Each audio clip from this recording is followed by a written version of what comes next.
하나님께서 주시는 은혜의 말씀, 구약성경 에스겔서 47장 6절부터 12절까지의 말씀입니다. 그가 내게 이르시되 인자야 내가 이것을 보았느냐 하시고 나를 인도하여 강가로 돌아가게 하시기로 내가 돌아가니 강 좌우편에 나무가 심이 많더라.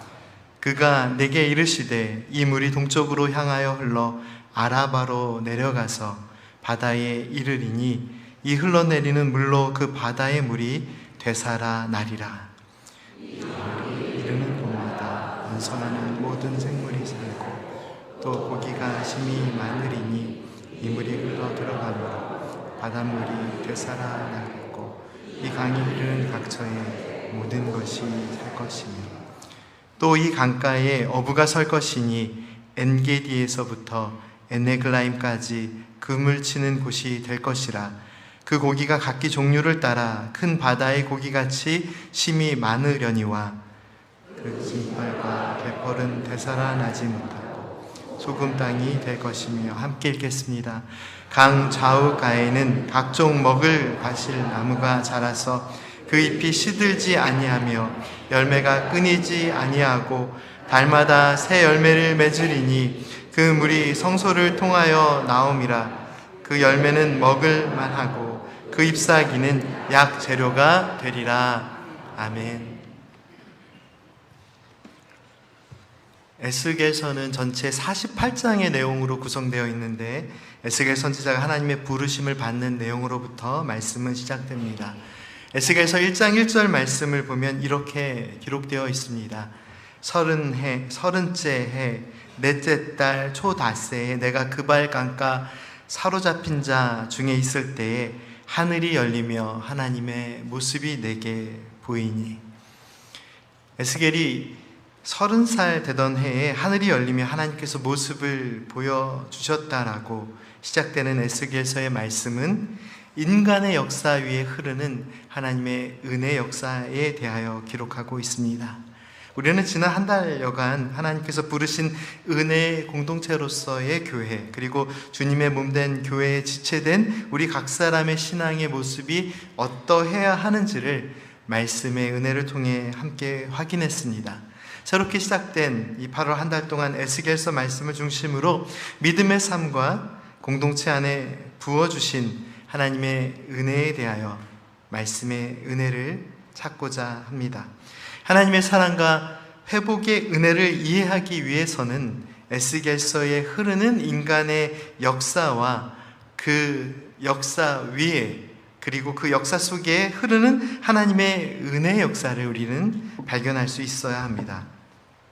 에스겔서가 기록하고 있는 인간의 역사는 어떠한 이야기일까요? 그리고 그 위에 흐르는 하나님의 은혜의 역사는 무엇에 관한 것일까요?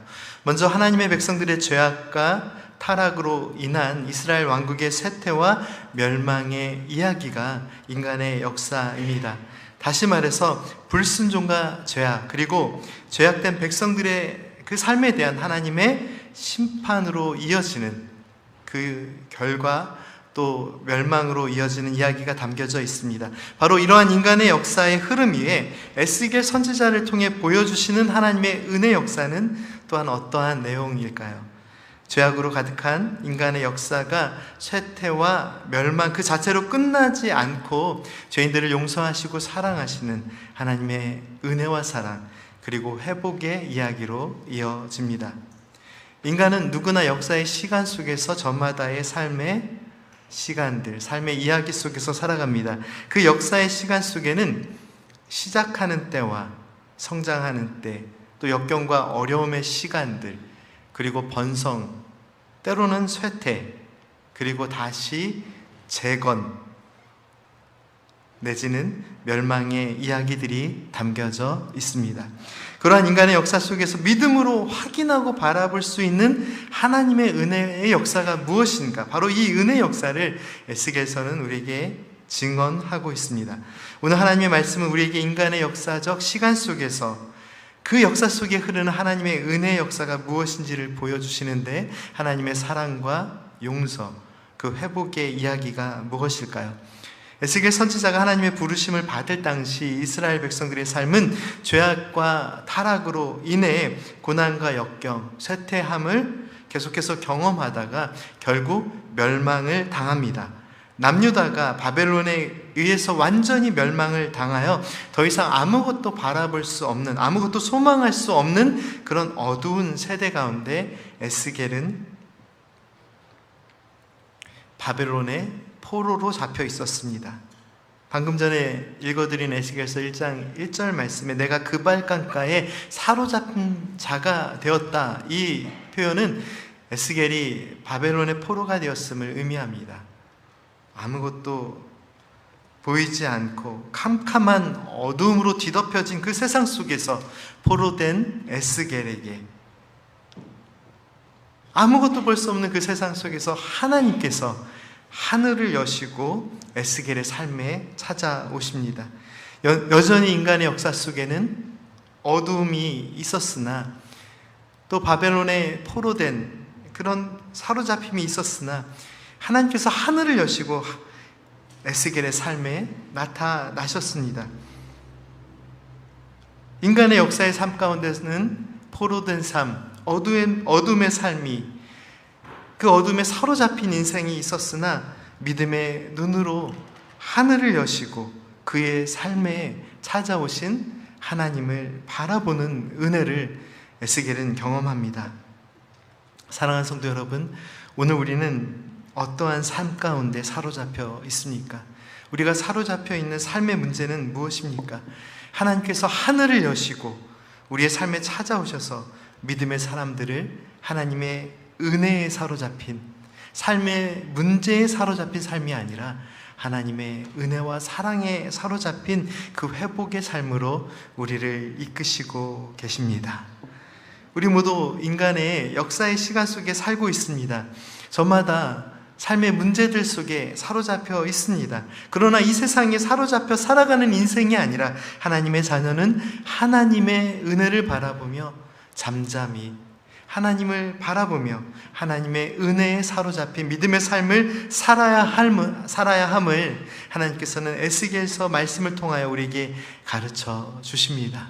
오늘 함께 읽은 에스겔서 47장 말씀은 절망에 사로잡힌 한 인간의 역사, 또 인류의 역사 속에서 그 위에 흐르는 하나님의 은혜의 역사, 회복의 역사를 우리에게 보여주십니다. 에스겔서 47장 말씀은 이렇게 시작됩니다. 1절 말씀 함께 읽겠습니다. 그가 나를 데리고 성전문에 이르시니 성전의 앞면이 동쪽을 향하였는데 성전 오른쪽 제단 남쪽으로 흘러내리더라. 아멘. 하나님의 능력을 나타내는 사자를 통하여 에스겔은 성전 문으로 이끌림을 받습니다. 그런데 에스겔이 살아갔던 이 시대가 어떤 시대입니까? 예루살렘 성전은 파괴되었고 성전은 갈 수 없는 바벨론의 포로 되어 사로잡힌 그런 삶이었습니다. 그런데 하나님께서는 환상 가운데 에스겔을 하나님께서 지으신 그 새로운 성전으로 이끄십니다. 모든 것이 무너진 삶의 현실과 역사적 시간 속에서 하나님께서는 하나님의 은혜 가운데 새롭게 세워질 그 성전의 모습을 보여주시며 에스겔을 새로운 소망과 비전으로 이끌어 주셨습니다. 에스겔은 이 성전에서 무엇을 확인할 수 있었을까요? 에스겔 선지자는 성전에서 흐르는 생명의 물이 끊임없이 흘러넘쳐 온 땅을 적시는 환상을 봅니다. 모든 것이 메말라 있는, 성전은 무너진 그 세상 속에서 하나님께서 보여주신 생명의 역사는 물이 흐르고 강이 되어 사람이 건널 수 없을 만큼 큰 강을 이루는 모습을 보여주십니다. 오늘 본문 말씀은 에스겔 선지자가 하나님의 인도하심을 따라 강가에 서서 생명의 물이 흘러넘침으로 인하여 그들의 삶 가운데 나타나는 은혜의 변화를 확인하는 장면입니다. 메마른 땅은 생명의 물이 흘러넘칠 때 강줄기가 생겨나고 주변에는 나무가 무성히 자라기 시작합니다. 강물을 이룬 이 생명의 물은 동쪽으로 흘러 요단 계곡에 이르고 사해로 흘러갑니다. 고여있어 죽은 물로 상징되는 그 사해에도 생명의 물이 계속 흘러넘쳐 죽은 물이 고여있는 그 사해에는 생명의 강과 바다로, 그리고 그 죽은 물을 품고 있던 죽음의 땅도 생명의 땅으로 바뀝니다. 우리 이 개역개정 성경에는 사해라고 표현되어 있지는 않지만 쉬운말 성경이나 한국말 성경에는 사해라고 표현되어 있는데요, 사해는 멈춰져 있는 물, 죽은 물을 의미하죠. 우리들의 삶 가운데 죽은 물은 무엇일까요? 우리는 생명이라고 생각하고 품고 살아가지만 고여있는 물, 더 이상 생명이 없는 물, 생명을 없는 물을 품고 있는 땅이 함께 썩듯이 오늘 우리의 삶도 여러 가지 문제로 인하여 병들고 어려움 가운데 고통받고 있지는 않습니까? 고여있던 그 죽은 물, 그 죽음을 상징하는 사해에도 생명의 물이 흘러갈 때 생물이 살아나고 온갖 물고기로 심히 번성합니다. 그리고 12절 말씀은 다음과 같이 기록하고 있습니다. 12절 말씀, 이미 함께 읽은 말씀이지만 다시 한번 이 말씀을 함께 읽겠습니다. 강 좌우가에는 각종 먹을 과실나무가 자라서 그 잎이 시들지 아니하며 열매가 끊이지 아니하고 달마다 새 열매를 맺으리니 그 물이 성소를 통하여 나옴이라. 그 열매는 먹을만하고 그 잎사귀는 약 재료가 되리라. 인간의 역사 속에서 문명의 시작과 번성 그리고 쇠퇴의 역사 속에 언제나 물은 중요한 위치를 차지하고 있었습니다. 인류의 문명이 태동했다는 세계 4대 문명의 발생지는 온화한 기후가 있었으나 중요한 것은 물이었습니다. 물이 풍부하게 강 유역에 자리하고 있었습니다. 물을 잘 관리하는 것이 그래서 인간에게는 늘 중요했습니다. 인류의 역사는 물을 잘 관리하고 그 물이 있는 곳에서 경작하고 문화를 만들어내죠. 문화라는 말 자체가, 이 컬처라는 말 자체가 콜레레라는 라틴어에서 왔다고 알려져 있습니다. 콜레레라는 이 라틴어는 경작하다, 밭을 갈다, 재배하다, 가꾸다 등의 뜻이 있는데 궁극적으로 인간의 이 경작함의 노력이 물이 없는 곳에서는 가능하지 않습니다. 물이 있는 곳에서 물을 관리하고 그 물과 함께 인간의 땀과 수고가 함께하며 인류의 문명도 그리고 인간의 삶의 모습도 번영하는 그런 역사를 우리는 가지고 있습니다. 그리고 그 역사 속에 여러 가지 삶의 이야기들이 담겨져 있죠.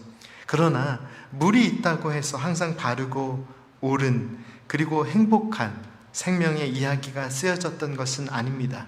물이 흐르는 곳에 인류는 모여 살았으나 하나님의 사랑을 잊어버리고 그저 땀 흘리고 경작하는 삶을 유지할 때 때로는 인간의 삶이 죄악으로 오염되고 삶은 어두움으로 가려지고 생명의 기쁨과 소망을 누리는 삶이 아니라 죄악 가운데 서로를 시기하고 질투하고 또 원망하고 서로를 향한 죄의 영향력들을 나타내며 안타까운 삶을 살아가기도 합니다. 바벨론에 사로잡혀 있던 이스라엘 백성들의 모습은 어떠한 삶의 결과일까요? 그들의 삶에 하나님께서 주신 물이 있고 삶의 자리가 있고 삶의 영역과 지경이 있었으나 그들은 하나님의 은혜를 잊어버리고 하나님의 은혜 없는 인간의 역사를 써나가다 어느 날 생명의 빛을 잃어버린 그런 시간을 살고 있습니다. 오늘 우리에게 주신 하나님의 말씀, 에스겔서 47장 말씀을 통해 하나님께서는 생명의 근원을 잃어버린 어두움의 역사 속에 살아가고 있는 그 백성들에게 여전히 하나님의 은혜와 구원의 강물이 흐르고 있음을 보여주십니다. 하나님의 말씀은 분명하게 회복의 은혜를 선포하고 있는데 우리를 살리는 하나님의 생명의 물이 흐르는 곳마다 꽃이 피고 나무가 자라고 죽었던 땅이 생명의 땅으로 변화됨을 보여주십니다. 성전으로부터 흐르는 은혜의 생명수가 닿는 곳마다 모든 것이 살아납니다. 사랑하는 성도 여러분, 하나님의 은혜가 닿는 곳, 그것이 우리의 삶의 영역이 되어야 하지 않을까요? 오늘 하나님께서는 에스겔 선지자를 통하여 하나님의 은혜가 닿는 곳마다 생명으로 변화되는 하나님의 역사를 보여주십니다. 우리가 살아가는 이 인간의 역사 속에서 우리는 어떠한 삶의 이야기들을 남기며 살아가고 있습니까? 우리의 삶의 이야기가 무엇이든지 믿음의 사람들이 기억해야 할, 그리고 믿음의 공동체가 반드시 기억해야 할 신앙의 중심은 죄인들을 살리시고 메마른 땅을 회복시키시고 생명의 은혜를 부어주시는 우리의 시간 위에 흐르는, 우리의 역사 위에 흐르는 하나님의 은혜의 역사입니다. 생명의 물이 닿는 곳마다 모든 것이 살아나는 것처럼 우리의 삶의 모습이 어떠하든지 하나님의 은혜가 닿는 곳, 그곳에 하나님의 생명이 있음을 함께 기억합시다. 때때로 우리의 삶의 현실이 참으로 괴롭고 어둡다 할지라도 주님의 십자가의 사랑이 닿는 곳마다 우리가 더 이상 죄악된 삶이 아니라 하나님의 은혜 가운데 살아가는 삶임을 성경 말씀은 우리에게 늘 가르쳐 주십니다. 우리의 삶은 지금 어두움과 괴로움의 삶입니까? 아니면 주님의 사랑이 닿는, 주님의 은혜가 닿는 평안의 삶 가운데 있습니까? 톨스토이가 쓴 단편집 가운데 사람에게는 얼마만큼의 땅이 필요한가라는 짧은 글이 있습니다. 그 이야기에는 이러한 이야기가 기록되어 있죠. 바흠이라는 이름을 가진 한 평범한 농부가 있었습니다. 그는 작은 땅을 가지고 농사를 지으며 성실하게 살아갑니다. 그런데 늘 아쉬움이 있습니다. 어떠한 아쉬움일까요? 조금 더 나에게 땅이 많이 있다면 내가 조금 더 노력해서 더 많은 열매들을 수확할 수 있을 텐데 라는 아쉬움이 있었습니다.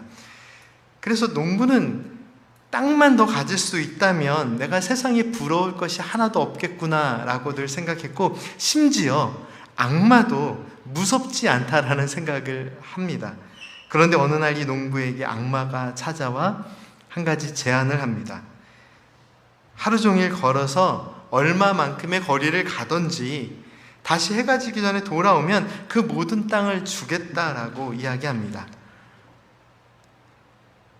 어디를 가든지 얼마만큼을 가든지 단 하나의 조건, 해가 지기 전에 돌아오면 그 땅을 다 주겠다고 합니다. 주인공은 악마가 요구하는 돈을, 그렇게 많지 않은 돈을 악마에게 주고 아침 일찍, 다음날 아침 일찍부터 출발하여 열심히 걷기 시작합니다. 걷기만 하면 자신의 땅이 된다고 하니까 기쁜 마음으로 열심히 걷습니다. 그런데 걸으면 걸을수록 한 가지 문제가 생겨납니다. 무엇일까요? 걷는 만큼 나의 것이 되기 때문에 최대한 멀리 가고 싶은 욕심이 생겨납니다. 그래서 다시 돌아와야 된다는 생각을 잠시 잃어버리고 아주 빨리 갑니다. 그리고 하루의 시간이 얼마 남지 않았을 때 이제서야 내가 다시 돌아갈 일이 걱정이 됩니다. 그래서 주인공은 처음 출발했던 이 장소를 향하여 달리기 시작합니다. 어떻게 되었을까요? 겨우겨우 해가 지기 직전에 도착합니다. 그런데 너무 힘들게 달려온 나머지 피를 토하며 탈진하여 죽음을 맞이합니다. 이미 많은 땅을, 많은 거리의 땅을 자신의 것으로 만들고 단 1m의 땅이라도 더 갖기 위해 조금 더 멀리 갔던 이 주인공은 결국 약속된 시간에 돌아왔으나 자신의 모든 것을 다 쏟아 놓았기 때문에 삶의 기쁨도 행복도 잃어버린 채 죽음을 맞이합니다. 오히려 예전에 자기가 가지고 있던 그 작은 땅 가운데서 얻었던 그 수확, 그 삶의 기쁨조차도 잃어버린 삶의 모습이 된 것이죠. 그런데 사실 한 사람의 욕심으로 모든 것을 치부해 버리기에는 그가 살아온 삶의 모습이 참 안타까움을 줍니다. 왜냐하면 이 바음이라는 주인공은 정말 성실하게 최선을 다한 농부였습니다. 그래서 땅을 조금이라도 더 가지면 더 많은 열매를 가질 수 있겠다라는 소망을 갖게 된 것이죠. 최선을 다해서 살면 살수록 늘 아쉬웠습니다. 내가 가질 수 있는 것이 이것밖에 없다라는 것이. 그래서 악마가 원하는 대로 돈도 주고 조금이라도 더 농사를 짓기 위해서, 그 땅을 차지하기 위해서 한 걸음 한 걸음 더 멀리 달려갔던 것 뿐입니다. 돌아올 수 없어서 최선을 다해 달려왔으나 피를 토하고 죽을 수밖에 없었으나 그의 마음이 사실은 이해가 됩니다. 왜냐하면 사실은 우리 모두 그러한 인생의 모습을 살고 있기 때문입니다. 그런데 이 이야기가 남겨주는 교훈이 있습니다. 이 농부가 밟고 온 모든 땅이 자신의 땅이 되었으나 그가 가질 수 있었던 땅은 6피트 길이의 땅이라고 합니다. 그게 무엇을 의미할까요? 1m 80cm 정도의 한 사람이 누울 수 있는 정도의 땅, 그가 생명을 다하고 누울 수 있었던 그 땅, 그 땅만이 그에게 남겨 있었다라는 것이죠. 오늘 우리가 살아가는 인간의 역사 속에서 우리는 저마다 어떠한 삶의 이야기를 남기며 살아가고 있습니까? 삶의 큰 의미를 남기기 위해 한 걸음 한 걸음 열심히 살아가고 조금이라도 더 깊은 의미를 남기기 위해 때로는 숨조차 제대로 쉬기 힘들 만큼 어려운 그런 삶의 걸음을 걸어갈 때가 있습니다.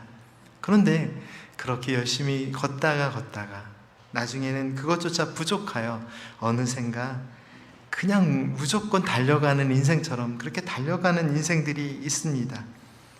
내가 살아가야 할 이유도 잊어버리고 내 삶에 주어진 기쁨들도 놓치고 내가 돌보아야 할 가족들도 그 마음도 놓쳐버린 채 거친 숨만 쉬다가 달려가는 인생들이 참 많이 있습니다. 거친 숨을 쉬며 각자의 삶의 지경과 영역을 넓히기 위해 최선을 다해 달려가는 인생들 속에서 남겨진 삶의 이야기는 무엇입니까? 더 이상 걸을 수 있는 힘조차 없는 그 순간에 우리가 기억해야 할 말씀이 있습니다. 오늘 우리에게 주시는 이 은혜의 말씀입니다. 더 이상 걸을 힘조차 없는 그곳에 하나님의 은혜가 닿고 있는지 잠잠히 멈춰서서 하나님의 은혜를 바라보아야 할 때입니다.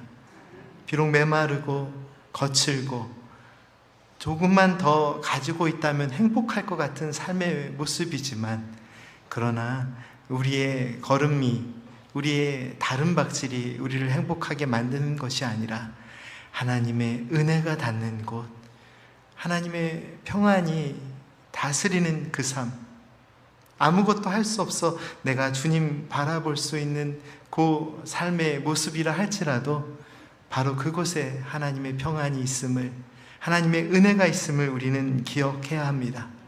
오늘 우리가 함께 나누는 이 에스겔서 47장의 말씀 이후에 어떤 말씀이 이어지는지 아시나요? 마치 삶의 지경을 넓혀가는 어떤 사람의 모습처럼 땅을 분배하는, 이스라엘 지파들이 땅을 분배하는 이야기가 나옵니다. 그런데 좀 이상한 이야기입니다. 왜냐하면 이스라엘 지파들은 이미 가나안 땅을 정복할 때 땅을 분배받았습니다.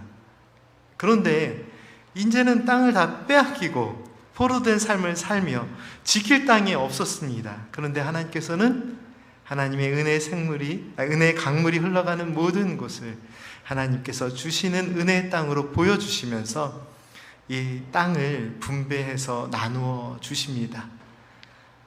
우리에게 주어진 땅을 지키고 유지하려고 달려가는 순간 그 땅을 잊어버리고 하나님의 은혜도 놓치고 우리의 생명의 의미도 놓치고 있었으나 하나님의 생명의 물이, 하나님의 생명의 강이 흘러가는 모든 곳마다 하나님은 새롭게 하시고 회복시키시고 그 땅을 우리에게 돌려주셨습니다. 사랑하는 성도 여러분, 우리가 가지고 있는 삶의 이야기가 무엇이든지 그 삶의 이야기를 하나님께 맡겨드립시다. 우리를 지키시고 인도하시는 하나님 그 사랑에 감사하며, 하나님 내 삶의 모습이 어떠하든지 하나님의 사랑이 여기에 있기에, 하나님의 은혜가 여기에 닿아 있기에 감사합니다 라고 고백할 수 있는 그런 저희들의 삶이 되기를 간절히 소망합니다. 우리의 발걸음이 닿는 곳이 우리의 삶의 영역이 되고 우리의 삶의 지경이 넓혀지는 것이 우리가 남겨야 할 삶의 이야기의 전부가 아니라고 하나님의 말씀은 우리에게 선포하고 있습니다. 하나님의 은혜의 생명수가 강이 되고 그 은혜의 강물이 닿는 곳이 그곳이 우리가 서 있어야 하는 곳임을 가르쳐 주십니다. 생명의 땅이 무엇입니까? 하나님의 은혜가 닿는 곳입니다. 지금 내가 살아가고 있는 내 삶의 모습이 하나님의 은혜가 닿는 곳입니까? 하나님의 은혜가, 하나님의 능력이 짧아서 하나님의 은혜가 닿지 않는 것은 아닙니다.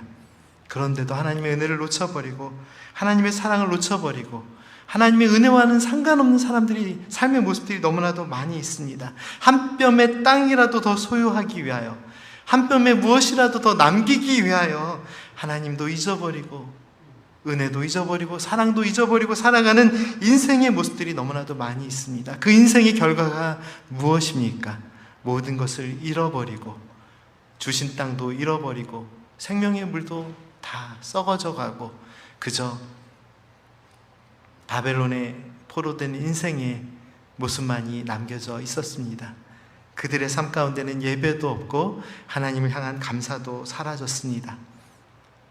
모든 것이 어두운 그 세상 속에서 하나님께서 하늘을 여시고 에스겔의 삶에 찾아오셨습니다.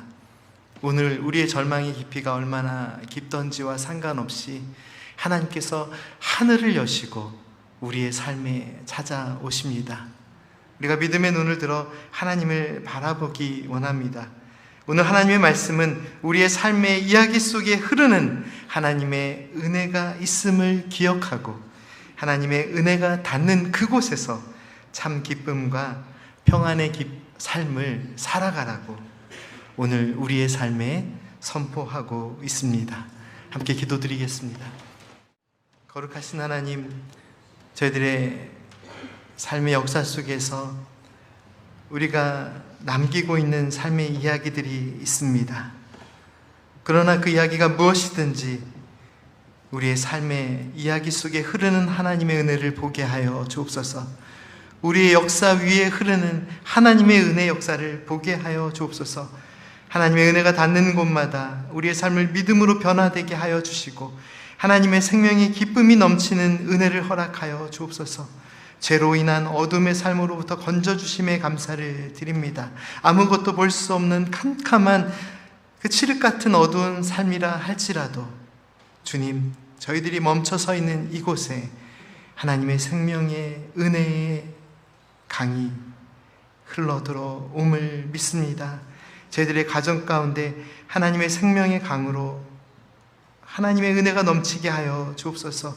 우리 교회 가운데 하나님 어두움을 거두어 주시고 하나님의 은혜가 넘치는 교회 되게 하여 주옵소서. 저희들의 삶의 목적이 무엇이든지 간에 하나님의 은혜가 닿는 그곳에 저희들이 서 있게 하여 주옵소서. 주님의 은혜 감사드리며 예수님의 이름으로 기도드립니다. 아멘.